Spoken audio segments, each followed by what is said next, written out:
Hello my listeners, कैसे हैं आप सब। उम्मीद करती हूँ आप सब अच्छे होंगे और साथ ही मैंने सुबह सुबह एपिसोड दे दिया तो कोई नाराज़ नहीं होना। ओके, तो चलिए शुरू करते हैं अपनी प्यारी सी कहानी को। अब अंश और समायरा अंदर की तरफ आ चुके थे। समायरा थोड़ा घबराई हुई थी अंश को देखकर, क्योंकि उनके गुस्से जो कि अभी उसे छुपाने की वो कोशिश तो कर रहे थे, लेकिन उनके चेहरे से उनका गुस्सा कभी छुप नहीं पाता था। उनके हाथ के वेन्स अभी भी बहुत ज़्यादा कड़क हो चुके थे। समायरा जो चुपचाप आकर के अब सबके साथ लिविंग रूम में बैठ चुकी थी, जहाँ पर इस वक्त सामने वीरांशु और चौधरी भी बहुत ही प्रोफेशनली बैठते हैं। वीरांशु की नज़र एक पल के लिए भी समायरा से हट नहीं पा रही थी, और वहीं अंदर ही अंदर वीरांशु कितना इमोशनल हो रहे थे ये सिर्फ वही समझ पा रहे थे। चौधरी धीरे से उनके हाथ पर अपना हाथ रखते हुए कहते हैं, आप गिफ्ट दे दीजिए। चौधरी के ये बोलते ही वीरांशु थोड़ा एक्साइटेड होते हैं और आगे बढ़ करके अब एक एक गिफ्ट्स के पैकेट्स को ले आकर के वो समायरा के हाथों में थमाने लगे थे। उसके बैग को समायरा अपने हाथ में ले पाती उससे पहले ही बीच में क्रिश आकर खड़ा हो गया था और धीरे से अपने चेहरे को नाम में हिलाकर कहता है, यहाँ पर सर के बिना परमिशन के कोई किसी को गिफ्ट नहीं दे सकता, और आप जिसे गिफ्ट दे रहे हैं वो सर की वाइफ है, पहले मुझे चेक करना होगा। वीरांशु जो इस वक्त काफ़ी गुस्से में क्रिश को घूरे जा रहे थे, अंश इस बात पर कुछ भी नहीं कहते, क्योंकि उनका दिमाग तो कहीं और था। वो किसी भी हालत में यहाँ से समायरा को हटाना चाह रहे थे। वो नहीं चाहते थे कि समायरा कोई भी ऐसी वैसी चीज़ देखे जिससे वो डर जाए। वहीं क्रिश जैसे ही वीरांशु से भी कुछ और आगे बोलने वाला होता है, तभी अंशु कहते हैं, गिफ्ट यहाँ रखो और तुम यहाँ से निकलो। क्रिश जैसे ही सुना था वो मुंह बनाकर कहता है, पर सर मैं। अंशु कहते हैं, तुम जाओ, आराम से जाकर बैठो उधर। वीरांशु जो सारे बैग्स को समायरा के ठीक सामने रख चुका था और धीरे से पीछे आकर के बैठ जाता है। क्रिश जो कहता है, 1 2 3 4 5 6 बैग्स, मतलब सारे के सारे गिफ्ट सिर्फ मैम के लिए, आपने अंश सर के लिए कुछ नहीं लाया। तभी चौधरी जो सीन को संभाल करके तुरंत ही खड़े होते हैं और अपने हाथ से एक बॉक्स निकाल करके उसे अंश की तरफ बढ़ाते हुए कहते हैं, ये आपके लिए सर। अंश ने उस बॉक्स को बस धीरे से ले लिया था और धीरे से वो उसे सामने के टेबल पर रख दिए थे, बिना उस गिफ्ट में ज़रा भी इंटरेस्ट दिखाए। वीरांशु जो बार बार चाह रहे थे कि एक बार अगर समायरा उस गिफ्ट को देखेगी तो शायद वीरांशु की उसे थोड़ा बहुत याद आ जाए। तभी अंशु कहते हैं, वेल मैं आपका इंट्रो नहीं जानता, so anything you want to tell about yourself. Veeranshu अपने सिर को हाँ मिलाकर कहते हैं, या व्हाई नॉट। अच्छा लगा मुझे ये सुनकर कि अंश मल्होत्रा मुझ में इंटरेस्ट ले रहे हैं। ये सुनते ही क्रिश कहता है, नहीं नहीं सर अपनी वाइफ में इंटरेस्टेड है, इसके अलावा और किसी में नहीं। क्रिश की बातें तो इस तरह से खंजर की तरह वीरांशु के दिल में चुभ रही थी कि बस वही खंजर निकाल करके वो क्रिश के मुंह पर मार दे, उन्हें ऐसा लग रहा था। लेकिन फिर वो सारी बातों को इग्नोर करते हुए अंश से कहते हैं, वेल माई सेल्फ वीरांशु।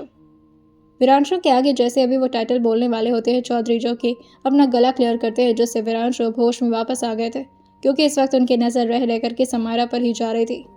वो खुद ही खड़े होकर के अपने हाथ को आगे बढ़ाकर हल्का सा अंश की तरफ झुक कर कहते हैं, वीरांशु कुमार बुलाते मुझे।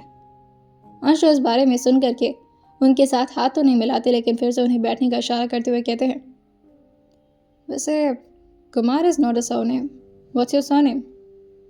वीरांशु इस बात पर एक बार चौधरी की तरफ देखते हैं और एक बार समायरा की तरफ देखकर बात को पलटते हुए कहते हैं, बहुत सारे लोग तो मुझे वीरू भी बुलाते हैं। वीरू मेरा एक्चुअल नाम नहीं है, लेकिन फिर भी।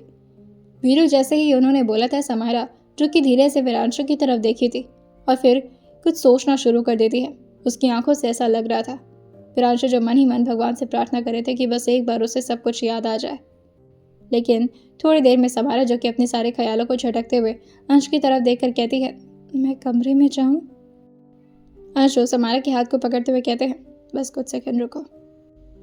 अंश वीरांशु और चौधरी की तरफ देखकर काफ़ी आराम से कहते हैं, वैसे मशीन देने के लिए। जैसे ही अभी कुछ आगे वो बोलते तभी वीरांशु बीच में उनको इंटरप्ट करते हुए कहते हैं, थैंक यू कहने की ज़रूरत नहीं है, इट्स ओके। तभी अंश अपनी एक भौं में चढ़ाकर कहते हैं, थैंक यू मैं कहता भी नहीं हूँ, जो चीज़ मैं लेता हूँ उसकी कीमत पूरी देता हूँ। मैं किसी का एहसान नहीं रखता कि मैं किसी को थैंक यू बोलूँ। और वह समायरा के साथ खड़े होते हुए कहते हैं, क्रिश उस मशीन का जो भी कॉस्ट है इनको पे करो और चाय नाश्ता करवा के भेज दो इन्हें। इस तरह समायरा का हाथ अंश के हाथ में पकड़ा हुआ देख करके वीरांशु को काफ़ी गुस्सा तो आ रहा था, लेकिन फिर वो अपने दांत को पीसते हुए वहाँ से बाहर की तरफ निकल जाते हैं तुरंत। तभी क्रिश उभा कर आते हुए कहता है, अरे पर आपने अपना कॉस्ट नहीं बताया। वीरांशु क्रिश की तरफ देखते हुए कहते हैं, ये उसे हमेशा के लिए तो नहीं चाहिए ना, जितने दिनों के लिए चाहिए वो ले सकता है, उसके बाद से हमारी कंपनी में दोबारा वापस करवा दीजिएगा। और वो काफ़ी तेज़ रफ्तार से अब अपनी कार की तरफ निकल गए थे। क्रिश अपना कंधा उचकाते हुए कहता है, एज यू से। समारा जो सारे गिफ्ट्स को अभी भी बाहर ही की तरफ रखी हुई थी, तभी क्रिश उन सारे बैग्स की तरफ एक बार देखता और फिर अपने दिमाग में खुद से कहता है, बैड मैनर्स, किसी और के गिफ्ट्स नहीं देखते। वो सारे बैग्स को अब समारा की तरफ ले जाने लगा था। वहीं कमरे में अंश, जो कि समारा को जोर से गले लगाते हुए कहते हैं, मैं अनु को बुला रहा हूँ, तुम उसके साथ बाहर चली जाओ, थोड़ा घूम कर आओगी तो तुम्हारा मन फ्रेश हो जाएगा। यह सुनकर समारा अंश की तरफ देखकर अपने चेहरे को नाम में हिलाकर कहती है, नहीं, मुझे आपको छोड़कर नहीं जाना, आप क्या करने वाले। उसको न जाने क्यों अंदर ही अंदर कुछ अजीब सा महसूस हो रहा था। उसे डर लग रहा था किसी बात को सोच सोच करके, लेकिन उसे समझ में नहीं आ रहा था कि आखिर ये डर है किस चीज़ का। अंश उसके फोरहेड पर धीरे से अपने होंठ को टच कराते हुए कहते हैं, समारा, ट्राई टू अंडरस्टैंड, कुछ सीरियस है, तुम्हें यहाँ से निकलना होगा। अगर तुम्हें बाहर जाने का मन नहीं है तो तुम अनु के घर चली जाओ, ठीक है। तभी बाहर से क्रिश धीरे धीरे दरवाजे को नॉक कर रहा था और बहुत ही आहिस्ते से कहता है, सर। अंश जो पीछे मुड़कर क्रिश की तरफ एक बार देखे थे और फिर समारा से कहते हैं, जो कहा है उसको समझो। और वो आकर के दरवाजे को खोलते हुए कहते हैं, क्या है। क्रिश सारे बैग्स को आगे की तरफ बढ़ाकर कहता है, सर उस मशीन का क्या, वो मैंने सर से बात की है तो वीरांशु सर ने बोला है कि हम लोग उसे यूज़ कर सकते हैं, जब काम खत्म हो जाएगा तो वापस कर देंगे उन्हें। अंश अपने सर को हल्का सा हाँ मिलाते हैं और फिर समारा की तरफ एक बार देखते हुए कहते हैं, हम देख लेंगे उसका क्या करना है, अभी तुम जा कर के बाहर बैठो, तुमसे थोड़ी देर में काम है मुझे। और वो फ़ोन लेकर के समारा के सामने आकर के अनु को कॉल कर दिए थे कि अनु जो कि यहीं पर आ जाए। अनु तो इस वक्त बहुत ही ज़्यादा एम्बेरस थी और उसे डर था कि कहीं ऐसा ना हो कि अंश समारा को परेशान कर रहे हों। कॉल आते ही वो थोड़ी देर में तो कॉल उठाती नहीं है, लेकिन फिर गायत्री जी के कहने पर, कॉल तो उठा लो, कब से फ़ोन बज रहा है तुम्हारा। अनु जो धीरे से फ़ोन देखती है और फिर भगवान का नाम लेते हुए फ़ोन को अपने कान पर लगा ली थी। फ़ोन पे खोते ही अंश दूसरी तरफ से काफ़ी कमांडिंग वॉइस में कहते हैं, अनु घर पर आओ मेरे, समारा को तुम्हारे साथ तुम्हारे घर पर जाना कुछ देर के लिए। अनु ये सुन करके खुश होते हुए कहती है, हाँ भाई मैं आती हूँ। थोड़ी देर में अनु जो कि समारा को लेने के लिए तो आ गई थी, लेकिन समारा का दिल नहीं चाह रहा था यहाँ से जाने का। लेकिन अंश के एक और थोड़े गुस्से भरे लहजे में कहने के बाद, मैंने कहा ना निकलो तुम यहाँ से। अब समारा कुछ और कह नहीं पाती क्योंकि उसके पास अब कोई शब्द बचे नहीं थे और उसे मजबूरन अनु के साथ जाना ही पड़ता है कपूर्स मैंशन में। शेखर जो कि मस्त होकर के आराम से अपनी गाड़ी को लेकर के अंदर की तरफ आए थे और अपने हाथ में ड्रिंक का बॉटल लेकर के वो काफ़ी मदमस्ती से अंदर की तरफ बढ़ते आ रहे थे। जैसे ही समारा और अनु कपूर्स मैंशन में पहुंचे थे, अंश तुरंत ही क्रिश से कहते हैं, घर में सबको बंद करो, कोई बाहर नहीं जाना चाहिए और कोई बाहर से अंदर नहीं आना चाहिए। अंश के इस तरह से बोलने पर क्रिश थोड़ा घबराने लगा था। वो अंश की तरह मैच्योर दिमाग का नहीं था और उसे अंश के गुस्से से थोड़ा डर तो लगता ही था, क्योंकि उसे पता होता था कि जब अंश इस तरह के गुस्से में बात कर रहे हैं तो मामला कुछ बहुत ही ज़्यादा बिगड़ा हुआ है। अंश काफ़ी तेज़ रफ्तार से बाहर की तरफ निकल रहे थे और जैसे ही सीढ़ियाँ उतरते हुए वो अभी अपने लिविंग रूम तक पहुँच रही थे कि तभी सामने से शेखर जो कि बहुत ही मस्ती के साथ गुनगुनाते हुए अपने हाथ में बॉटल लिए अंदर की तरफ आ रहे थे। अंश एक बार उनको देखते हैं और फिर कुछ सोचते हुए बाहर की तरफ उनको टक्कर मार कर निकलते हैं, जिससे शेखर थोड़ा नाराज़ होकर कहते हैं, दिखाई नहीं देता है क्या तुम्हें, बाप हूँ तुम्हारा। वो पूरी तरह से नशे में चूर लग रहे थे। अंश ने इस बात पर कुछ भी नहीं कहा था। वहीं क्रिश जो शेखर को देखकर कहता है, हाँ प्लीज़ अंदर जाइए, अभी सर बहुत गुस्से में है। शेखर ये सुन करके क्रिश को थोड़ा धक्का देते हुए कहते हैं, अरे डरता नहीं हूँ मैं उससे, वो मेरा बेटा है, मैं उसका बाप हूँ। शेखर के इस बात को सुन करके क्रिश जो अपने सर को हाँ मिलाकर कहता है, वो तो जल्द पता चलेगा। वो जल्दी जल्दी अब अंश के पीछे पीछे भागने लगा था, जहाँ पर पहले से ही बहुत सारे बॉडीगार्ड्स आकर के खड़े हो गए थे। अंश ने सबको बोला था, यहाँ से कोई हिलेगा नहीं।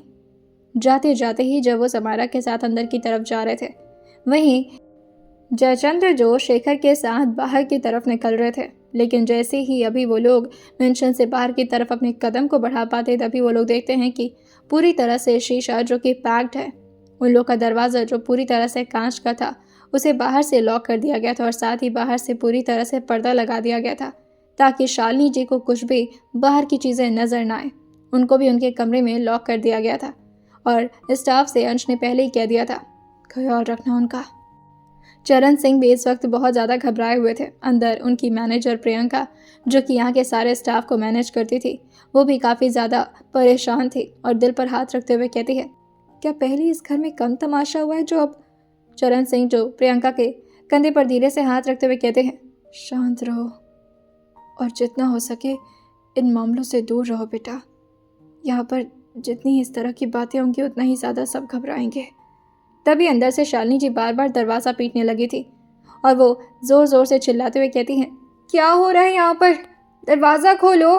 वैसे तो उनकी आवाज़ इतनी तेज़ बाहर की तरफ नहीं पहुँच रही थी, लेकिन चरण सिंह उनके थोड़े थोड़े ही दरवाजे को मारने पर समझ गए थे शालिनी जी परेशान हो रही होंगी अंदर। वो तुरंत ही भागकर शालिनी जी को देखने के लिए जाते हैं। दरवाज़ा खुलते ही शालिनी जी बाहर आकर कहती हैं, क्या हो गया है, सबको पैक क्यों करके रखा हुआ है और दरवाज़ा क्यों बंद कर दिया था मेरा, हाँ। चरण सिंह को वो थोड़ी तेज़ आवाज़ में डांट रही थी। तभी नीचे से शेखर जी कहते हैं, तुम्हारा बेटा पागल हो गया है, देख रही हो तुम हर जगह सब, ये हो क्या रहा है यहाँ पर। तभी जयचंद्र जो शेखर का हाथ काफ़ी ज़ोर से पकड़ करके उनको काफ़ी ज़ोर से थप्पड़ मारे थे, क्योंकि इस वक्त शेखर पूरी तरह से नशे की हालत में धुत थे। जयचंद्र बार बार शेखर से पूछ रहे थे कि बाहर क्या चल रहा है, लेकिन शेखर बार बार हंस कर जवाब दे रहे थे, अरे हमको क्या पता, मैं भी तो आपके साथ ही खड़ा हूँ ना। जयचंद्र आज शेखर की सारी गलतियों को गिनते हुए कहते हैं, आपने जितनी गलतियाँ की हैं और हमने जितनी गलतियों पर पर्दे डाले हैं ना, अगर कोई बेटी होती, हम बता रहे हैं, अपनी बेटी को अपने हाथों से चांद से मार देते हैं। शालिनी जी जैसे ही शेखर को मार खाता हुआ देखती है, वो तुरंत ही भागकर जयचंद्र के पास आ गई थी और उनके पैर पकड़ कर कहती हैं, उन्हें जाने दीजिए, वो होश में नहीं है।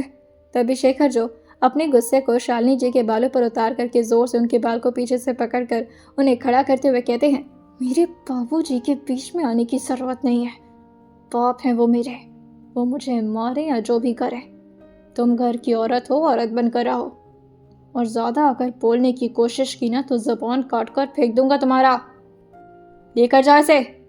वो प्रियंका और चरण सिंह की तरफ इशारा किए थे, जिससे शालिनी जी को वो लोग ज़बरदस्ती संभालते हुए कमरे के अंदर लेकर जाते हैं। चरण सिंह जो कि इस वक्त नीचे की तरफ ज़मीन पर बैठे हुए थे और साथ ही प्रियंका जो कि उनके बगल में बैठ करके शालिनी जी को समझाने की कोशिश कर रही थी। शालिनी जी जैसे अभी बालकनी की तरफ जाती, बालकनी का भी दरवाज़ा दूसरी तरफ से बंद था। परेशान होकर के शालिनी जी अपने सिर पर हाथ रखते हुए कहती हैं, बाहर चल क्या रहा है।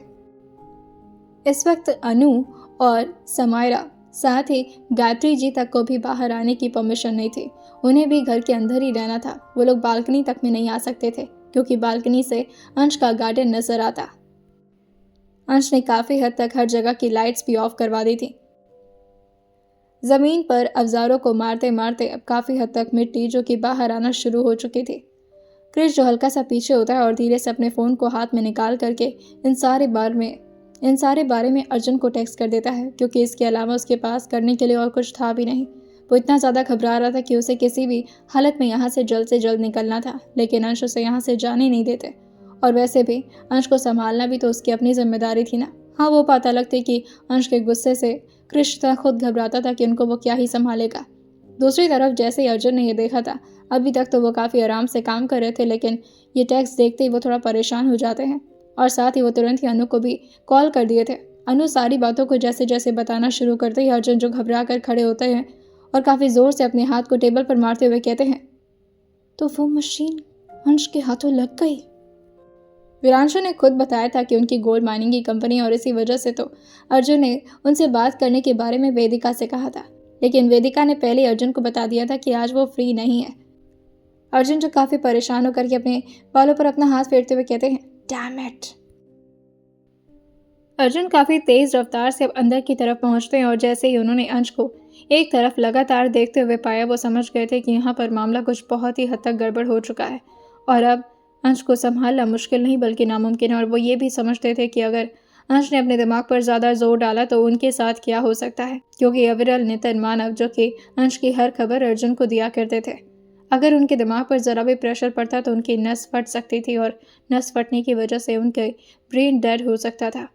अर्जुन ये सब नहीं चाहते थे और वो अंश का हाथ पकड़कर उन्हें अपने साथ लाते हुए कहते हैं, अंश मेरी बात सुन, खामोखा यहाँ पर खड़े होकर अपना टाइम वेस्ट क्यों कर रहा है, चल यहाँ से।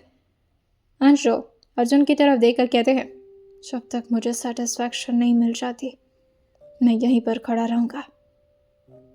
और ये बोलकर वो दोबारा से उसी जगह पर देखने लगे थे। तभी हैरिस जो काफ़ी ज़ोर से कुछ पकड़े हुए अपने दांतों में उसे खींचना शुरू कर दिया था, और वहीं अब फाइनली मिट्टी इस हद तक बाहर निकल चुकी थी, उसके दांतों तले एक कपड़ा आ जाता है और उसे खींच करके वो लगातार अंश के सामने रख करके भौंकना शुरू कर दिया था। अंधेरा काफ़ी ज़्यादा हो चुका था, जिसकी वजह से वो कपड़ा अंश को समझ नहीं आता कि किसका है। अंश जो कि उस कपड़े को अभी तक तो अपनी सिर्फ 2 उंगलियों से पकड़ करके लाइट की तरफ ले आए थे, लेकिन जैसे ही लाइट में पहुंचने के बाद उस कपड़े पर अंश की नज़र प्रॉपरली पड़ती है, वो कपड़ा एक दुपट्टे जैसा लग रहा था, जिसके किनारे किनारे बॉर्डर्स लगे हुए थे और उस पर मोतियाँ, और उन मोतियों को देख कर के अंश को किसी चीज़ की याद आ जाती है और वो घबरा कर एक बार अर्जुन की तरफ देखते हैं और जाकर के डिसबैलेंस होकर पेड़ से लड़ते हुए कहते हैं, ये अर्जुन, ये उसका। तभी अर्जुन तुरंत ही उस कपड़े को अपने हाथ में लेकर थोड़ा घबरा कर कहते हैं, नहीं अंश, उसका कहाँ से? तो क्या सोचता रहता है? बस तेरे दिमाग में ना हमेशा सिर्फ एक ही नाम रहता है, खामखा तू अपने आप को सब डिस्टर्ब कर, ऐसा कुछ। कि तभी हैरिस एक और सामान लेकर आया था, वो भी अंश के हाथों में जैसे अभी थमाता है। अंश उस चीज़ को पहले तो मिट्टी से पूरी तरह से साफ करते हैं, और जैसे उन्होंने उस चीज़ की तरफ देखा था तो ये एक पेंडेंट था जो कि हमेशा उनकी अपनी बहन पहना करती थी, शिव और पार्वती जी का, और ये उसे अंश ने ही गिफ्ट किया था उसके 13th बर्थडे पर। अंश उस पेंडेंट को देखते हैं और फिर अर्जुन के सहारे वो खड़े होकर कहते हैं, नहीं, ऐसा नहीं हो सकता, ये उसका नहीं है ना, ये तो बहुत बहुत लोगों का हो सकता है, ये तो मार्केट में रहता है, लाइक किसी और का होगा, राइट ना, बोलो ना अर्जुन। अर्जुन एक बार अपनी आंखों को धीरे से बंद करते हैं और एक गहरी सांस भरते हुए कहते हैं, तू सही कह रहा अंश, ये उसका नहीं हो सकता, ये तो मार्केट में बहुत लोगों के पास होगा, ये तो मार्केट में बिकता रहता है ना। लेकिन वो दोनों सिर्फ झूठ बोल रहे थे, क्योंकि ये कस्टमाइज्ड पेंडेंट था, ये सिर्फ उसके लिए स्पेशली बनाया गया था और साथ ही उस पर एक प्यारा सा नाम भी लिखा हुआ था, प्रीति। अंश उस पेंडेंट को अपने हाथों से बहुत ही आराम से नीचे की तरफ गिरा कर कहते हैं, ये उसका हो ही नहीं सकता उसका। और वो काफ़ी ज़ोर से अपने सारे बॉडीगार्ड्स को कमांड करते हुए कहते हैं, कोई भी अपने हाथों में कुल्हाड़ी या किसी और चीज़ का यूज़ नहीं करेगा, बहुत ही आराम से उस मिट्टी को निकालो, सिर्फ अपने हाथों का इस्तेमाल करके। और ये बोल करके अभी भी अंश की पूरी शरीर जो कांप रही थी, डर से, गुस्से से या कौन से इमोशन से, ये तो ना उन्हें खुद समझ आ रहा था और ना ही क्रिश और अर्जुन को। लेकिन इतना ज़रूर अर्जुन को समझ में आ गया था कि अंश की तबीयत अब वाकई ख़राब होने वाली और किसी की तो मौत आज पक्की है। अर्जुन जो अपने चेहरे को दूसरी तरफ करते हुए काफ़ी गुस्से में कहते हैं, क्यों मैं सही वक्त पर ढूंढ नहीं पाया ये सब कुछ? अगर मुझे ये सब पहले मिल जाता तो अंश को बचा सकता था मैं। क्या करूं मैं अब धीरे धीरे अपने हाथों से सारे लोगों ने मिल करके मिट्टी को निकालना शुरू कर दिया था। तभी एक आदमी के हाथ पे कुछ लगता है, जिससे वो अपने हाथ पर जोर से हाथ रखे हुए कहता है, आह, ध्यान से, इसके नीचे कुछ तो ऐसी नुकीली चीज़ है, हाथ कट रहा है मेरा इससे। तभी दूसरा आदमी जो कहता है, सर यहाँ तो ताबूत है। अंश ने जैसे ये सुना था वो पूरी तरह से अभी गिरने वाले होते हैं, लेकिन तभी अर्जुन जो उनको संभालते हैं और साथ ही क्रिश भी आकर के अंश को संभालते हुए कहता है, सर आर यू ओके? अंश जो अपने हाथ को पेड़ पर टिकाते हुए कहते हैं, ताबूत में क्या है? जैसे भी वो आगे बढ़ करके देखने वाले होते, तभी अर्जुन जो अंश के सामने खड़े होकर के अपना चेहरा नामे हिलाकर कहते हैं, तुम अच्छा उधर। अंश जो अर्जुन से कहते हैं, अर्जुन मैं कह रहा हूँ ना, कुछ नहीं हो सकता उसमें, कोई ऐसी चीज़ होगी, कोई फालतू चीज़, तू समझ रहा है ना, वो नहीं हो सकता। अर्जुन भी समझ रहे थे कि अंश ये क्या कहना चाह रहे हैं, वो नहीं हो सकता। ये बात वो सिर्फ कह रहे थे, लेकिन उनका दिल इस बात को मानने के लिए बिल्कुल भी तैयार नहीं था। शायद उस ताबूत में वही चीज़ थी जिसे अंश कब से सिर्फ ढूंढने की कोशिश में लगे हुए थे। अंश जो पीछे जाकर के अपने सिर को जोर से एक बार पेड़ से लड़ा कर कहते हैं, मैंने कहा ना वो नहीं हो सकती। अंश धीरे धीरे बेकाबू होने लगे थे। अर्जुन जो तुरंत ही क्रिश से कहते हैं, क्रिश आकर के संभालो इसे। और जैसे उस ताबूत को बाहर की तरफ निकाला गया था, वो पूरी तरीके से मिट्टी से भरा पड़ा था। जैसे ही उस ताबूत के कैप को अभी कुछ लोग मिल करके बाहर निकालते, अर्जुन जो आकर के अंश के सामने खड़े हो गए थे ताकि अंश कुछ भी देख ना पाए उस तरफ। लेकिन अंश का तो दिल जोरों से धड़क रहा था और वो काफ़ी ज़्यादा परेशान हो रहे थे। उन्हें खुद नहीं समझ में आ रहा था कि आखिर वो जाकर के उस चीज़ को देख पाएंगे या फिर वो यहीं पर खड़े रहें। अभी भी वो बार बार सिर्फ खुद को यही सांत्वना दे रहे थे कि अंदर कुछ और ही होगा। ऐसा वो सोच रहे हैं वैसा कुछ भी नहीं हो सकता। अर्जुन जो जैसे ही अभी आकर के उस तरफ देखे थे वो काफ़ी ज़ोर से अपनी आंखें बंद करते हैं और मुट्ठी कस करके दोबारा से अंश के सामने खड़े हो जाते हैं। अंश जो पूरी उम्मीद के साथ पूछते हैं, वो वहाँ कोई नहीं है ना? कोई नहीं है ना Arjun? Arjun just tell me, वहाँ पर कोई नहीं है ना? उस ताबूत में कोई नहीं है ना?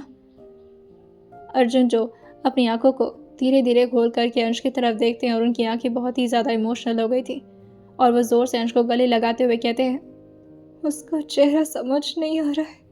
अंश ने जैसे ही सुना था वो काफ़ी ज़ोर से अर्जुन को गले लगा करके बस अपनी आंखें बंद कर लिए थे। रोना तो उनकी फितरत में नहीं था, लेकिन अंदर ही अंदर वो कितना ज़्यादा टूट गए थे ये बात सिर्फ वो समझ पा रहे थे या तो फिर अर्जुन। कृष तो उस तरफ जा कर के देख भी नहीं पाता।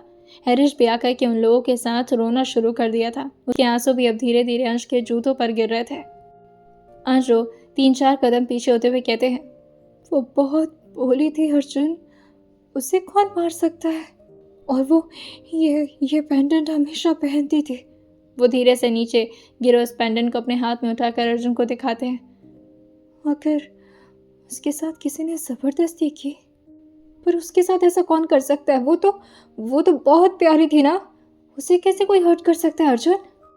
अर्जुन जो बस अपने आंखों के कोने से गिर रहे आंसू को धीरे से पोंछते हैं और फिर अंश को संभालते हुए कहते हैं, अंश काम डाउन, हम तो पहले से यही उम्मीद कर रहे थे ना।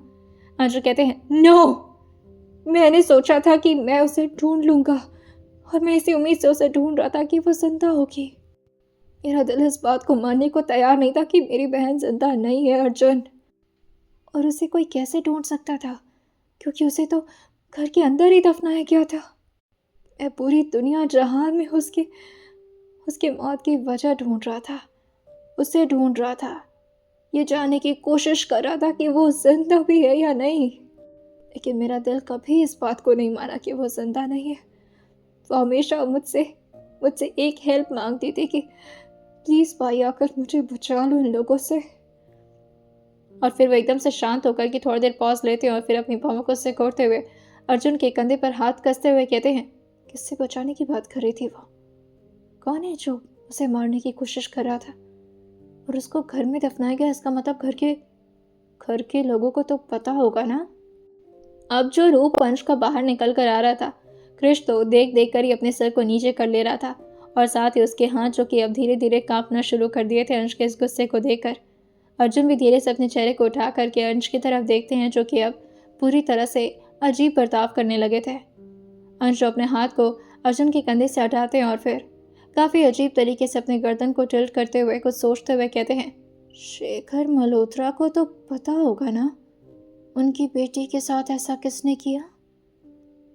ये सुनकर ही अर्जुन जो कहते हैं, अंश मेरी बात सुन, हम इस बारे में ना ज़्यादा नहीं सोच सकते अभी हमें इसका अंतिम संस्कार करना चाहिए, वरना इसकी आत्मा को शांति नहीं मिलेगी।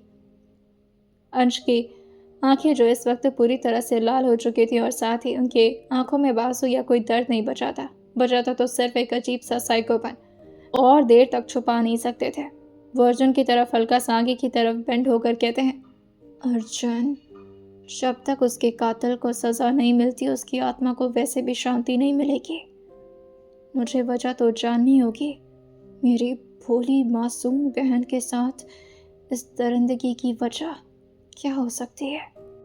और ये बोलकर वो अपने दोनों हाथों को कस के मुट्ठी बांधते हुए अभी भी उस पेंडेंट को अपने हाथ में पकड़े हुए थे और पॉकेट में अपने हाथ डाले अंदर की तरफ जाने लगते हैं।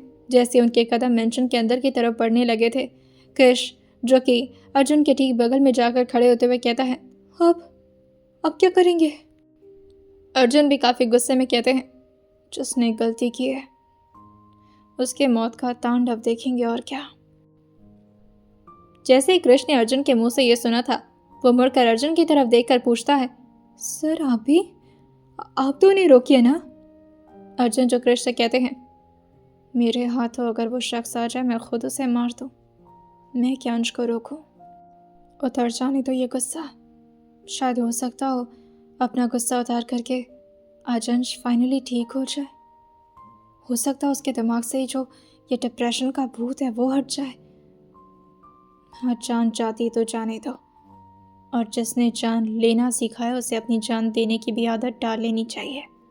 दूसरी तरफ इस वक्त सारे लोग अंदर की तरफ परेशान थे। शालिनी जी अपने कमरे में, सावित्री जी, जयचंद्र और शेखर अलग लिविंग हॉल में। तभी अचानक ये सारे बॉडीगार्ड्स जो कि अंश के लिए जगह छोड़ चुके थे, जो कि अभी घेरा बनाकर खड़े थे और सबको अंदर की तरफ कैद करके रखे हुए थे। दरवाज़ा उनके लिए कुछ बॉडीगार्ड से खोलते हैं और वहीं वो धीरे धीरे अंदर की तरफ आने लगे थे। अंदर हर जगह पर लाइट्स थी, लेकिन शायद अब किसी की ज़िंदगी में अंधकार आने वाला था, इस बारे में किसी को भी अंदाज़ा नहीं था। जयचंद्र काफ़ी गुस्से में खड़े होकर कहते हैं, क्या तमाशा चल रहा है बाहर, और इस तरह से आप हमें बंद कैसे कर सकते हैं, वो भी हमारे ही घर में। यह सुनते ही अंश अपने चेहरे को धीरे से उठा करके पहले तो जयचंद्र की तरफ देखते हैं, लेकिन फिर वो हल्का सा अपनी गर्दन को टिल्ट करते हुए शेखर की तरफ देख करके एक अजीब से स्माइल पास करते हुए कहते हैं, शेखर मल्होत्रा, इधर आना, कुछ बात करनी है आपसे। जैसे ही शेखर का नाम इस तरह से अंश ने लिया था, जयचंद्र, सावित्री जी और शेखर तीनों थोड़ा परेशान हो गए थे। और इस वक्त अंश धीरे धीरे खुद ही उनकी तरफ आगे बढ़ते हुए कहते हैं, कुछ बोला है मैंने? आप नहीं आएंगे मेरे पास? कोई बात नहीं, मैं खुद आता हूँ। शेखर अभी सोफा पर बैठे थे, लेकिन फिर वो जैसे धीरे से खड़े होते हैं, अंश आकर के आराम से उनके ठीक सामने रखे कांच के टेबल पर आराम से बैठते हुए अपने दोनों पैरों को आगे काउच पर रखते हुए कहते हैं, आपको एक चीज़ दिखानी थी। वो इतने रिलैक्स में बात कर रहे थे जैसे कि आज तक उन्होंने पहले कभी भी नहीं किया था। और वो धीरे से अपने पॉकेट में से उसी पेंडेंट को निकाल करके शेखर के हाथ को ज़बरदस्ती पकड़कर अपनी तरफ खींचते हैं और उस पेंडेंट को उनके हाथ में रखते हुए कहते हैं, जानते हैं ये किसका है? अब सावित्री जी, जयचंद्र दोनों के माथे पर पसीने आने लगे थे। सावित्री जी घबरा करके जयचंद्र को पकड़ ली थी। अंशो शेखर की तरफ आगे थोड़ा झुकते हुए कहते हैं, जानते हैं ये किसका है? शेखर, जो कि अभी भी नशे की हालत में थोड़ा बहुत तो थे, लेकिन अंश की इन सारी बातों से उनका नशा धीरे धीरे उतरना शुरू हो गया था और वो धीरे धीरे अपनी आंखों को उठाकर अंश की तरफ देखकर धीरे से कहते हैं, मुझे लगता है कि इसे मैंने कहीं नहीं देखा। अंश उनकी कॉलर को जोर से पकड़कर अपनी तरफ खींचते हैं और अपने पैरों को काउच से नीचे करके जमीन पर रखते हुए कहते हैं, नहीं देखा। कहाँ से देखेंगे? आपकी आंखें हमेशा बंद जो रहती हैं। किसी की खुशियाँ, किसी का गम, किसी की आंखों से आंसू, या किसी की जाती हुई जान आपको नजर कहाँ आती है? चलिए आज आपके साथ भी कुछ ऐसा ही करते हैं। और ये बोलकर वो उनके कॉलर को इसी तरह से पकड़ते हुए आराम से अपने साथ पीछे की तरफ उनको लाने लगे थे। शेखर, जो कि अपने कॉलर को छुड़ाते हुए कहते हैं, अंश ये क्या तरीका है बाबू तुम्हारा? जैसे ही शेखर ने बोला था, अंश काफ़ी ज़ोर से अपने हाथ को ले जाकर के उनके गाल पर ऐसे इतने ज़ोर से थप्पड़ मारे थे कि वो जाकर के ज़मीन पर लड़ जाते हैं। जयचंद्र अभी रोकने तो वाले थे, लेकिन सावित्री जी, जो कि उनका हाथ पकड़कर अपने चेहरे को नाम हिलाकर कहती हैं, हम आपको नहीं खोज सकते, आप प्लीज़ यहीं पर रहिए हमारे साथ। जयचंद्र अपनी थूक गटक करके सावित्री जी की तरफ देखते हैं और फिर अंश की तरफ देखकर कहते हैं, हमें इन्हें रोकना होगा, पता नहीं क्या कर देगा ये। सावित्री जी जो कहती हैं, हमने इनसे बोला था कि मत मारो उसे, अब जो किया है उसकी सज़ा तो भुगतनी पड़ेगी ना, मत रोकिए आप। नशे की हालत में धो कर के अपनी ही बेटी को मार दी। ये बोलते बोलते ही वो काफ़ी ज़ोर ज़ोर से रोने लगी थी। इन सारी हरकतों से सावित्री जी भी परेशान रहा करती थी, अपने पति और अपने बेटे से, और अपने बेटे से तो कुछ ज़्यादा ही। हमेशा उनकी गलतियों पर पर्दे ही तो डाले थे उन दोनों ने, लेकिन थप्पड़ मारते ही जैसे अभी शेखर नीचे की तरफ गिरे थे, वो काफ़ी गुस्से में खड़े होकर अंश से जैसे अभी कुछ और बोलने वाले होते हैं। अंश का दूसरा थप्पड़ भी उनके गालों पर जड़ा था और इतनी ज़ोर से कि वो दूसरी तरफ जाकर के ज़मीन पर गिर गए थे। और अब अंश उनके हाथ को इसी तरह से पकड़े उनको घसीटते हुए बाहर की तरफ लेकर आ रहे थे। सीढ़ियाँ उतरते हुए उनके पीठ पर काफ़ी तेज़ चोट भी लग रही थी, लेकिन अंश को इन सारी चीज़ों से कोई फ़र्क नहीं पड़ रहा था। वो हैरिश के गले से उसकी चेन निकाल करके उसे शेखर के गर्दन में पहनाते हुए कहते हैं, जब इंसान जानवर बन जाए ना, तो पिंजरे में उन्हें बंद करना चाहिए। जानवर तो आपसे बहुत बेहतर है। अब मुझे सच सच बताइए, उस दिन क्या हुआ था? जयचंद्र और सावित्री जी भी बाहर की तरफ दौड़ते दौड़ते आ गए थे। वहीं इस तरह से अपने आप को इतना जिल्लत होता देख करके शेखर जब अपना हाथ जोड़ते हुए कहते हैं, मार दो मुझे, लेकिन इस तरह मुझसे बात मत करो। अंजू उनके मुंह पर एक और थप्पड़ सबके सामने मारते हुए कहते हैं, बात तो मैं आपसे कर ही नहीं रहा हूँ, और ना कभी करने का शौक था मुझे। बस इतना जानना चाहता हूँ कि मेरी बहन की क्या गलती थी। उस मासूम को क्यों मारा गया, और वो भी तब जब उसका भाई घर पर नहीं था। वो हमेशा मुझसे कुछ बात करना चाहती थी, लेकिन कभी भी मुझे उससे बात करने नहीं दिया गया। मैं यहाँ पर इंडिया वापस आना चाहता था, लेकिन मुझे वापस आने नहीं दिया गया। और ये वो खड़े होकर जयचंद्र मल्होत्रा के सामने आकर बोल रहे थे। और जैसे अभी शेखर उठने वाले होते हैं, वो काफ़ी जोर से शेखर के पेट पर अपने पैर को रखते हुए कहते हैं, जो आपकी जगह है वहीं रही है। अब उठकर खड़े होने की हालत तो मैं आपकी बचने नहीं दूंगा। बस सच बताइए मुझे, क्या हुआ था उस दिन? बैग में प्रीति, मासूम से प्यारी सी एक लड़की, जो कि इस वक्त अपने दोस्तों के साथ पार्टी करने के लिए गई थी। उसे काफ़ी रात हो गया था आते आते, और आजकल वो किसी और ही दुनिया में गुम रह रही थी, जिसे शेखर जयचंद्र काफ़ी ध्यान से नोटिस कर रहे थे। वैसे भी वो लड़की थी, इस वजह से शेखर और जयचंद्र दोनों उसे पसंद नहीं करते थे। सावित्री जी और शालिनी जी ही प्रीति का ख्याल रखती थी। सावित्री जी को भी प्रीति से बहुत लगाव था, लेकिन जयचंद्र की वजह से वो अपने लगाव को कभी दिखा नहीं पाती थी। उस रात प्रीति काफ़ी लेट से घर पहुंची थी, जिसकी वजह से जयचंद्र शेखर इस वक्त लिविंग हॉल में उसका इंतज़ार कर रहे थे। लेकिन प्रीति आते आते एक बार भी उन लोगों से नहीं मिली, और काफ़ी ज़ोर से भागते हुए वो अपनी माँ की गोद में आकर के अपना सिर रख करके रोना शुरू कर देती है। वहीं शालिनी जी घबरा कर उसके सर पर हाथ फेरते हुए कहती हैं, क्या हुआ बच्ची? हाँ प्रीति, बाबू क्या हुआ? प्रीति धीरे से अपने सिर को उठाती और फिर अपनी माँ के पैरों के पास धीरे से बैठ कर कहती है, माँ मुझसे बहुत बड़ी गलती हो गई है। मैं मैं एक लड़के से प्यार करती हूँ। ये सुनते ही शालिनी जी मुस्कुरा कर कहती हैं, तो इसमें गलती क्या है? ये तो कोई भी कर सकता है ना, और प्यार तो करने का हक सबको दिया है भगवान ने। ये सुनकर प्रीति जो कहती है, वहाँ पर वो लड़का हिंदू नहीं है, वो छोटे खानदान का है, और वो क्रिश्चियन है। अगर दादाजी को पता चला तो वो मुझे बहुत मारेंगे ना। शालिनी जी जो कहती हैं, तुम परेशान मत हो, बस एक हफ्ते बचे अंश को आने में। अगर वो आ जाएगा ना तो सब ठीक हो जाएगा बेटा। और अंश ने कहा है वो हम सबको यहाँ से लेकर जाएगा, और सबको मना लेगा वो। तुम परेशान मत हो, वो तुम्हें बहुत प्यार करता है। तभी प्रीति जो अपने पेट पर अपनी माँ का हाथ रखते हुए कहती है, अगर उन्हें पता चलेगा कि मेरे पेट में बच्चा है तब भी वो मुझे नहीं मारेंगे। जैसे ही शालिनी जी ने यह सुना था, थोड़ी देर के लिए तो उनकी दुनिया पूरी तरह से शांत पड़ गई थी, और वो समझ नहीं पाती कि वो अब इसका जवाब क्या दें। वो धीरे से खड़ी होती हैं और प्रीति की तरफ देखकर कहती हैं, क्या बोल रही हो तुम? होश में तो हो? तुम पागल तो नहीं हो गई हो ना? प्रीति जो अपने हाथ को जोड़ते हुए नीचे की तरफ बैठती है और अपनी माँ के पैर पर अपने सिर को रखते हुए कहती है, मुझे बचा लो, वो लड़का मुझे छोड़कर भाग गया माँ। मुझे लगता था वो मुझसे प्यार करता है और मेरे साथ रहेगा हमेशा, पर वो चला गया। मुझे समझ नहीं आ रहा मैं क्या करूं, मैं क्या। लेकिन तभी शालिनी जी एकदम से कांप उठी थी और तुरंत ही प्रीति को खड़ा करके अपने पीछे खड़ा करते हुए से कहती हैं, नहीं, आप लोग प्लीज़ बाहर जाइए, मैं बात कर रही हूँ अपनी बेटी से। तभी शेखर जो काफ़ी गुस्से में कहते हैं, तू बात करेगी इससे? हाँ, जैसी खुद है वैसे ही अपनी बेटी को भी बना दिया। और मैं तो पहले से ही जानता था ये लड़की हमारे घर की खानदान की है ही नहीं, ये ज़रूर किसी बाहर के खून की है, क्योंकि हमारे खानदान की लड़कियां ऐसे नहीं करती।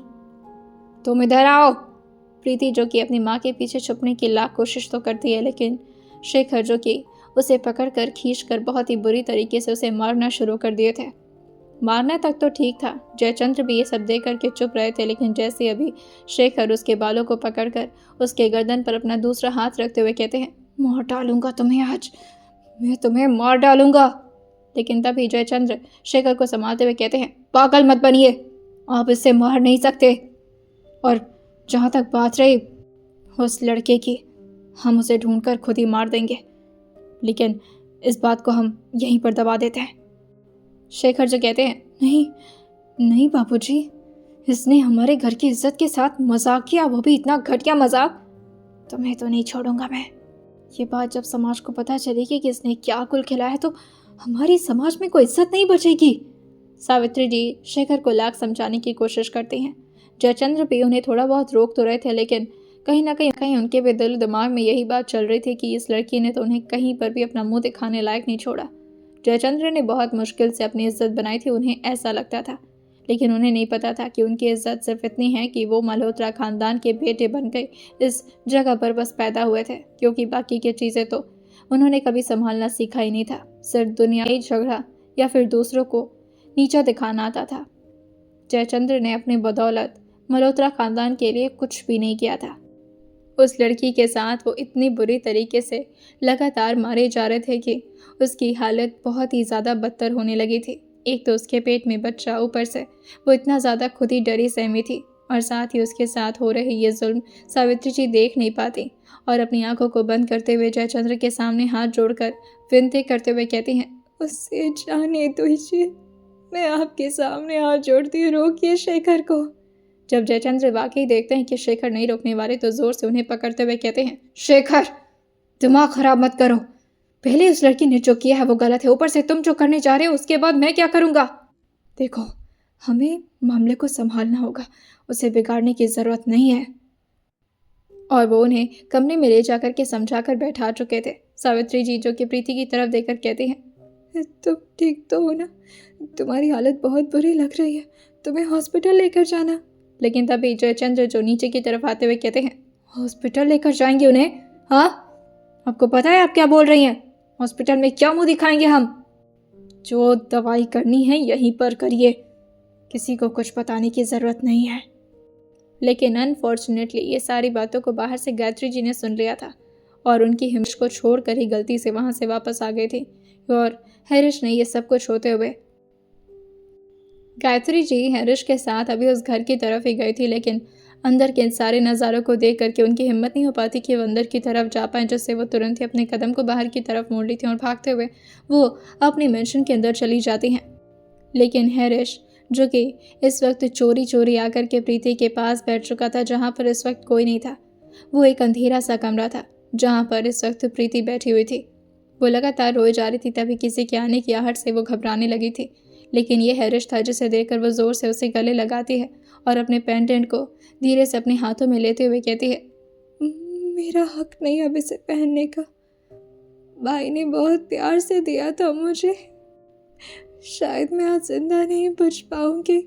और ये बोलकर वो हरीश के साथ अपने सिर को टिकाते हुए कहती है, तुम भाई को सब कुछ बताना कि मेरे साथ क्या क्या किया इन लोगों ने, और भाई का हमेशा ख्याल रखना, उनकी बात हमेशा मानना, हमेशा उनके अच्छे दोस्त बनकर रहना, ठीक है।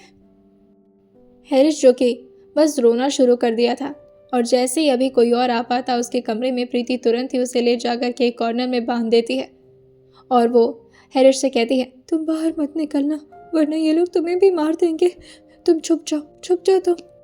जयचंद्र के लाख समझाने पर भी इस वक्त शेखर के सिर पर भूत सवार था और वो अपने हाथ में एक गर्म लोहा लेकर के आते हैं और अब उससे प्रीति को हरीश के सामने पीटना शुरू कर दिए थे। प्रीति जो कि हरीश को अपना हाथ जोड़ करके रिक्वेस्ट करती है कि वो कुछ भी ना बोले, और ऐसा उसने इशारे में ही कहा था, लेकिन हरीश रुक नहीं पाता और जैसे अभी वो भौंकने वाला होता है, प्रीति बाहर की तरफ चली जाती है, क्योंकि उसे पता था कि आज शेखर शायद हरीश को भी जान से मार देंगे और वो ऐसा नहीं होने दे सकती थी, क्योंकि उसे पता था प्रीति के दिल दिमाग में बस एक शब्द आ रहा था, अंश। अगर अंश यहाँ पर होते तो उसके साथ ऐसा कुछ भी नहीं होता, और वो उसी तरह से मार मार कर उसकी जान उसके शरीर से अलग कर चुके थे।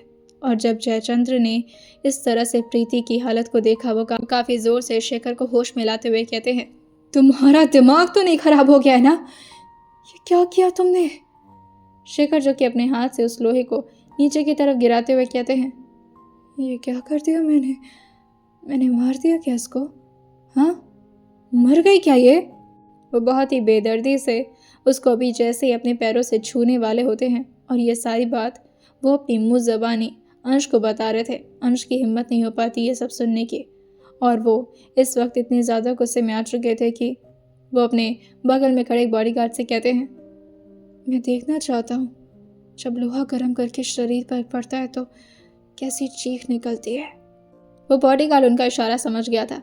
जैसे ही शेखर ये अंश को करता हुआ देखते हैं, वो तुरंत ही उठ करके भागने वाले तो थे, लेकिन तभी अंश अपने पैर को दोबारा से उनके सीने पर रखते हुए कहते हैं, लेकिन तभी उन्होंने काफ़ी ज़ोर से अपने पैरों को ले जाकर के शेखर के सीने पर रख दिया था। हरीश भी शेखर मल्होत्रा के चेहरे को अच्छी तरह से पहचानता था और इसी वजह से शेखर से वो बहुत नफरत करता था, लेकिन वो ये चाहता था कि ये सारी बातें अंश को खुद पता चले। इसी वजह से जब भी वो इस घर में आता था, वो हमेशा उसी गार्डन की तरफ जाता था और बार बार उसी बाहर निकल रहे उस कपड़े को खींचने की कोशिश करता था। धीरे धीरे उसने खुद ही मिट्टी को थोड़ा बहुत खन खन करके उस कपड़े को बाहर की तरफ निकाला था, ताकि अंश की नज़र कभी तो उस जगह पर पहुंचेगी और कभी तो प्रीति के उस कातिल को सज़ा मिलेगी। आइए जानते हैं आने वाले एपिसोड में क्या होने वाला है और क्या होगा अब शेखर मल्होत्रा की हालत। आइए जानते हैं इसे आने वाले एपिसोड में और सुनते रहिए शादी पनिशमेंट सिर्फ और सिर्फ स्टोरी विद सौम्य के साथ।